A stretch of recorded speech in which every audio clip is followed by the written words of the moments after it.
ಮುಖ್ಯಮಂತ್ರಿಗಳ ರಾಜಕೀಯ ಕಾರ್ಯದರ್ಶಿಗಳಾದಂಥ ಗೋವಿಂದರಾಜು ಅವರ ಸರ್ಕಾರದ ಮುಖ್ಯ ಕಾರ್ಯದರ್ಶಿಗಳಾದಂಥ ಶಾಲಿನಿ ರಜನೀಶ್ ಅವರ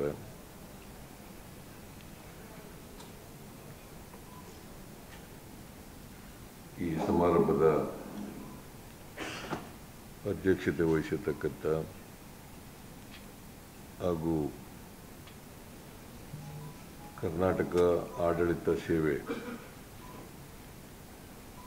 ಅಧಿಕಾರಿಗಳ ಸಂಘದ ಅಧ್ಯಕ್ಷರಾದ ಶಿವಸ್ವಾಮಿ ಅವರ ಈ ಕಾರ್ಯಕ್ರಮದಲ್ಲಿ ಭಾಗವಹಿಸಿರ್ತಕ್ಕಂಥ ಇತರ ಎಲ್ಲ ಹಿರಿಯ ಅಧಿಕಾರಿಗಳೇ,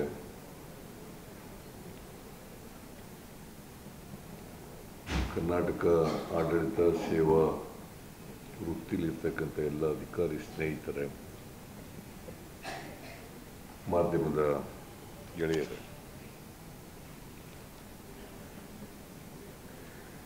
ಈಗಾಗಲೇ ಶಾಲಿನಿ ರಜನೀಶ್ ಅವರು ಮುಖ್ಯ ಕಾರ್ಯದರ್ಶಿಗಳು ನಿಮ್ಮನ್ನೆಲ್ಲ ಉದ್ದೇಶಿಸಿ ಮಾತನಾಡಿದ್ದಾರೆ. ಶಿವಸ್ವಾಮಿ ಅವರು ಕೂಡ ಪ್ರಾಸ್ತಾವಿಕವಾಗಿ ಮಾತನಾಡಿದ್ದಾರೆ.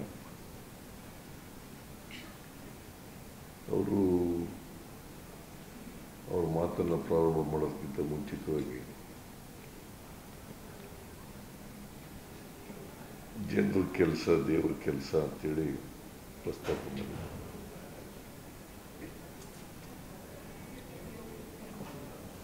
ರಾಜಕಾರಣಿಗಳು ಮತ್ತು ಅಧಿಕಾರಿಗಳು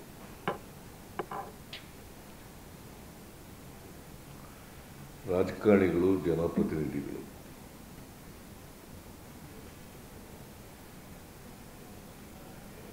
ನೀವು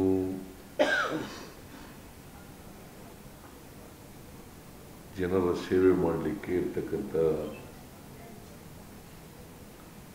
IAS-ನವರಿರ್ಬೋದು, KAS-ನವರಿರ್ಬೋದು, ಇತರೆ ಅಧಿಕಾರಿ ವೃಂದದವರಿರ್ಬೋದು,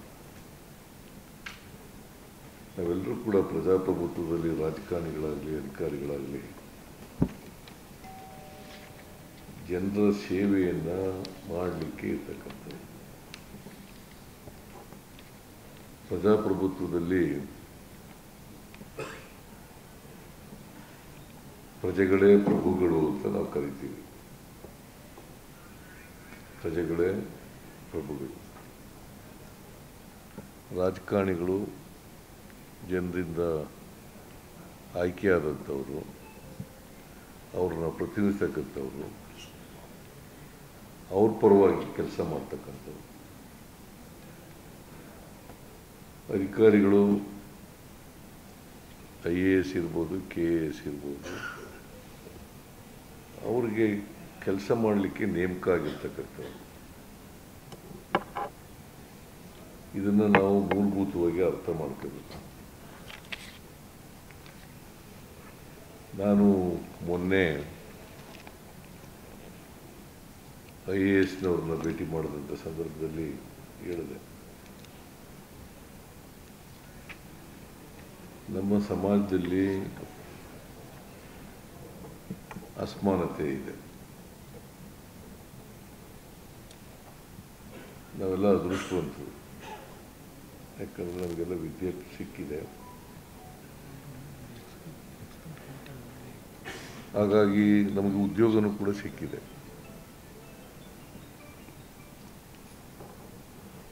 ಜನರು ನಮ್ಮನ್ನು ರಾಜಕಾರಣಿಗಳನ್ನು ಆಯ್ಕೆ ಮಾಡಿದ್ದಾರೆ.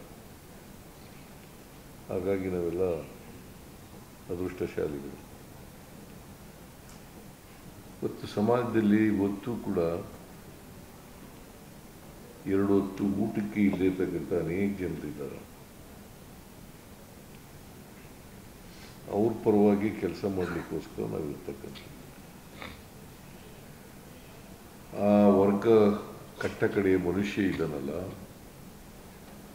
ಆ ಕಟ್ಟಕಡೆಯ ಮನುಷ್ಯನನ್ನು ಮುಖ್ಯವಾಹಿನಿಗೆ ತರಬೇಕಾಗಿರ್ತಕ್ಕಂಥದ್ದು ನಮ್ಮೆಲ್ಲರ ಜವಾಬ್ದಾರಿ. ರಾಜಕಾರಣಿಗಳ ಜವಾಬ್ದಾರಿ ಮತ್ತು ಅಧಿಕಾರಿಗಳ ಜವಾಬ್ದಾರಿ.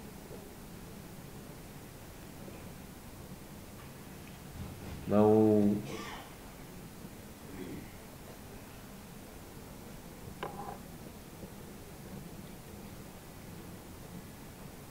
ವಿದ್ಯಾವಂತರಾದ ಮೇಲೆ ಸಮಾಜದ ಋಣ ತೀರಿಸ್ಬೇಕಲ್ಲ. ಈಗ ನಮಗೆ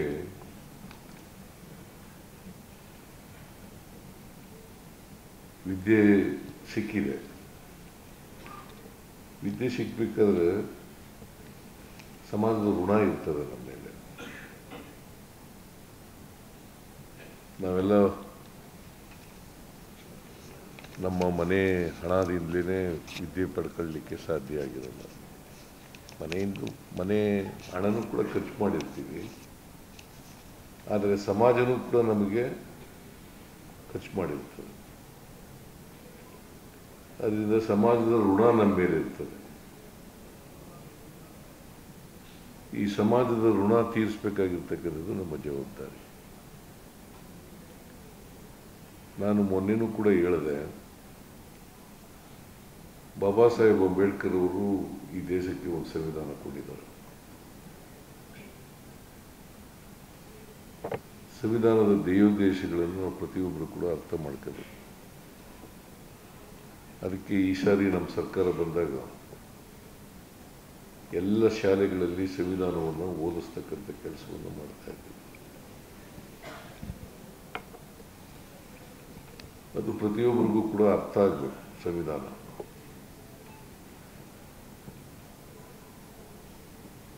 ಸಂವಿಧಾನದ ರೀತಿಯೇ ಅದರ ಧ್ಯೇಯೋದ್ದೇಶಗಳನ್ನು ಈಡೇರಿಸಲಿಕ್ಕೋಸ್ಕರನೇ ಸರ್ಕಾರ ಅವರ ಕರ್ತವ್ಯ ಇರ್ತಕ್ಕಂಥ. ಬಾಬಾ ಸಾಹೇಬ್ ಅಂಬೇಡ್ಕರ್ ಅವರು 1949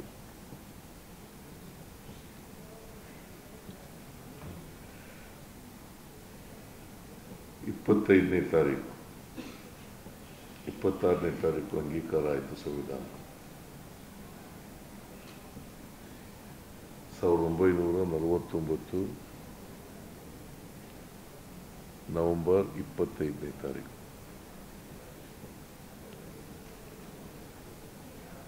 ಸಂವಿಧಾನ ರಚನಾ ಸಭೆಯಲ್ಲಿ ಭಾಷಣ ಮಾಡಿದ್ದಾರೆ. ನೀವೆಲ್ಲ ಓದಬೇಕು ಅದನ್ನೆಲ್ಲ. ಸಂವಿಧಾನ ರಚನಾ ಸಭೆಯಲ್ಲಿ ಅವರು ಭಾಷಣ ಓದಬೇಕು. ಇದು ಒಂದು ಐತಿಹಾಸಿಕವಾದಂಥ ಭಾಷಣ.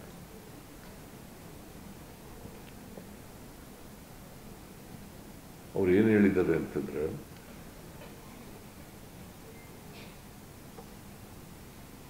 ನಮಗೆ ದೇಶಕ್ಕೆ ಸ್ವಾತಂತ್ರ್ಯ ಬಂದಿದೆ,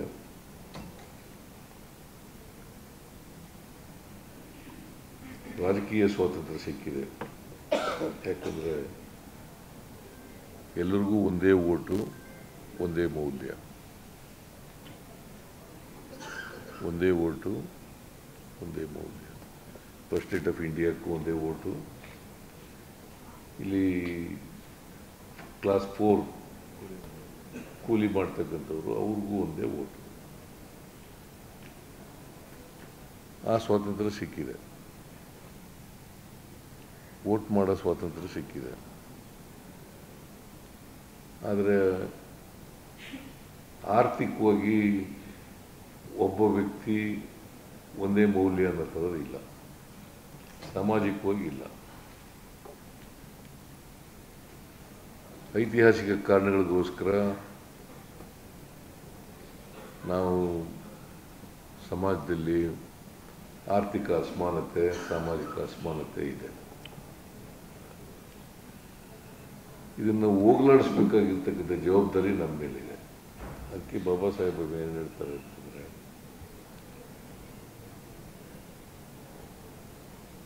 1950 ಜನವರಿ 26ನೇ ತಾರೀಕು ಸಂವಿಧಾನ ಜಾರಿಗೆ ಬರ್ತಾ ಇದೆ.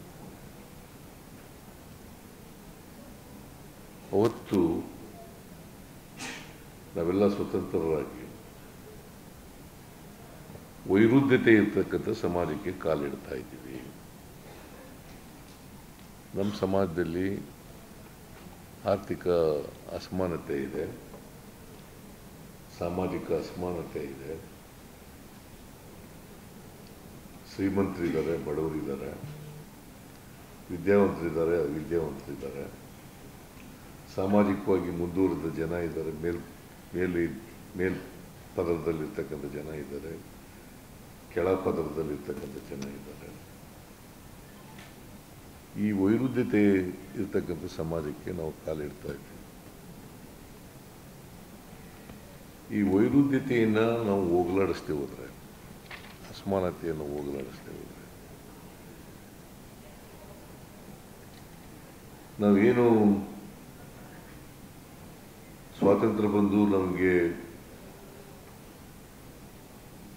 ಸ್ವಾತಂತ್ರ್ಯದ ರಾಜಕೀಯ ಪ್ರಜಾಪ್ರಭುತ್ವದ ಸೌಧ ನಾವೇನು ನಿರ್ಮಾಣ ಮಾಡ್ಕೊಂಡಿದ್ದೀವಿ, ರಾಜಕೀಯ ಪ್ರಭುತ್ವದ ಸೌಧ ಏನು ನಿರ್ಮಾಣ ಮಾಡ್ಕೊಂಡಿದ್ದೀವಿ, ಈ ಅಸಮಾನತೆ ಹಿಂಗೆ ಮುಂದುವರೆದರೆ ಈ ಸೌಧನ ಜನರೇ ಧ್ವಂಸ ಮಾಡಿಬಿಡ್ತಾರೆ ಅಂತ ಹೇಳಿದ್ದಾರೆ.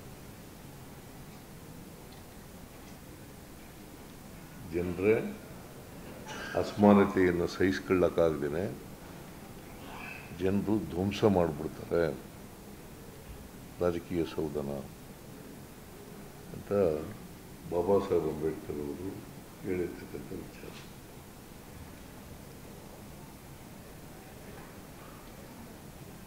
ಆ ಪರಿಸ್ಥಿತಿ ಆಗಕ್ಕೆ ಬಿಡಬಾರ್ದು ನಾವು. ಅದಕ್ಕೆ ಬದಲಾವಣೆಯನ್ನು ತರ್ತಕ್ಕಂಥ ಪ್ರಯತ್ನವನ್ನು ಮಾಡಬೇಕು. ಈಗ ನಾನು ಮುಖ್ಯಮಂತ್ರಿಯಾಗಿ 2013ರಿಂದ 2018ರವರೆಗಿದ್ದೆ. ಈಗ ಮತ್ತೆ 23ರಿಂದ ಮುಖ್ಯಮಂತ್ರಿ ಆಗಿದ್ದೀನಿ. ನಮ್ಮ ಸರ್ಕಾರದಲ್ಲಿ ಅವತ್ತು ಅನೇಕ ಕಾರ್ಯಕ್ರಮಗಳನ್ನು ಜಾರಿಗೆ ತಗೊಂಡ್ಬಂದು ಈಗ ಮತ್ತೆ 5 ಗ್ಯಾರಂಟಿ ಯೋಜನೆಗಳನ್ನು ಜಾರಿಗೆ ತಂದಿದ್ದೀವಿ. ಮನಮೋಹನ್ ಸಿಂಗ್ರವರು ಪ್ರಧಾನಮಂತ್ರಿಯಾಗಿದ್ದರು. ಅವರು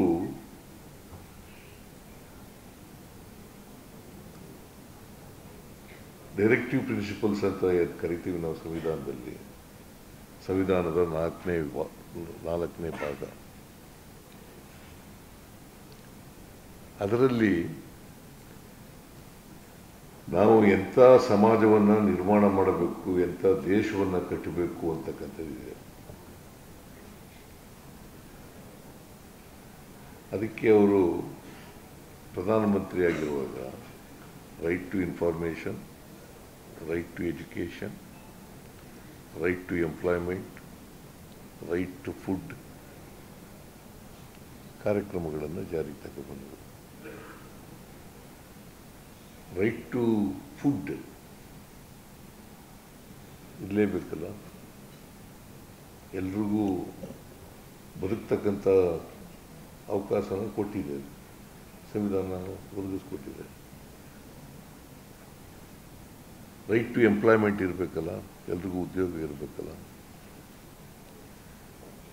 ಮತ್ತು ರೈಟ್ ಟು ಎಜುಕೇಷನ್, ಎಲ್ರಿಗೂ ಶಿಕ್ಷಣ ಸಿಗಬೇಕಲ್ಲ, ಮೂಲಭೂತ ಆಗಬೇಕಲ್ಲ. ಸರ್ವರಿಗೂ ಶಿಕ್ಷಣ, ಬರೀ ಭಾಷಣಕ್ಕೆ ಇರಬಾರ್ದು ಈ ಮಾತುಗಳು.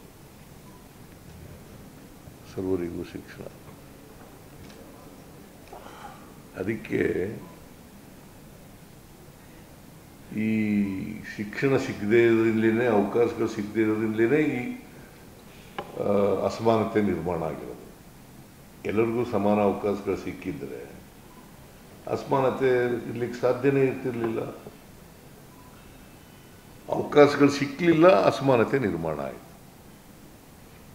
ಯಾರಿಗೆ ಅವಕಾಶಗಳು ಸಿಕ್ತು ಅವ್ರ ಮೇಲಕ್ಕೆ ಬಂದರು. ಈಗ ನಿಮಗೆಲ್ಲ ಅವಕಾಶಗಳು ಸಿಕ್ತು, ನೀವು ವಿದ್ಯಾವಂತರಾಗಿದ್ದೀರಿ, KAS ಆಫೀಸರ್ಗಳಾಗಿದ್ದೀರಿ. ನನಗೆ ಅವಕಾಶ ಸಿಕ್ಕಿದೆ, ನಾನು ಲಾಯರ್ ಆದೆ, ರಾಜಕಾರಣಿ ಆದೆ, ಈಗ ಮುಖ್ಯಮಂತ್ರಿ ಆಗಿದ್ದೀನಿ. ಅವಕಾಶಗಳು ಸಿಕ್ಕದೇ ಇರೋರು ಇದ್ದಾವೆಲ್ಲ. ಅವ್ರಿಗೆ ಸಮಾನ ಅವಕಾಶಗಳು ಸಿಕ್ಕಿದಾಗ ಮಾತ್ರ ನಾವು ಒಂದು ಸಮಾಜವನ್ನು ನಿರ್ಮಾಣ ಮಾಡಲಿಕ್ಕೆ ಸಾಧ್ಯ. ಇಲ್ಲದಿರೋ ಸಾಧ್ಯನೇ ಆಗಲಿಲ್ಲ. ಈ ಅಸಮಾನತೆ ಹಿಂಗೆ ಮುಂದುವರ್ಕೊಂಡು ಹೋಗ್ತದೆ. ಬುದ್ಧನ ಕಾಲದಿಂದ ಹಿಡಿದು ಇವತ್ತಿನವರೆಗೆ ಬಸವಣ್ಣ ಹೇಳ್ದ, ಬುದ್ಧ ಹೇಳ್ದ, ಆಮೇಲೆ ಅನೇಕ ಜನ ಸಮಾಜ ಸುಧಾರಕರು ಹೇಳಿದ್ರು, ಸಂತರು ಹೇಳಿದ್ರು.